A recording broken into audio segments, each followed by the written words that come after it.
சமையலறையில இருக்கக்கூடாத 4 பொருட்களை பத்தி இன்னைக்கு பார்க்க போறோம். அது என்னென்ன பொருட்கள் பார்க்கலாம் வாங்க.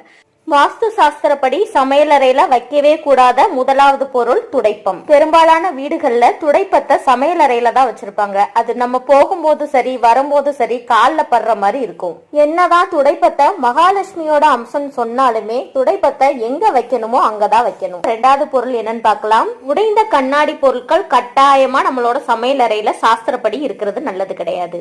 ஒரு சில பேர் என்ன பண்ணுவாங்கன்னா, நாங்க ஞாபகத்துக்காக வச்சிருக்கோம், சின்னதா தானே கிராக் விழுந்திருக்கு, அதனால பிரச்சனை இல்லை இருக்கட்டுமே அப்படின்னு வச்சிருப்பாங்க.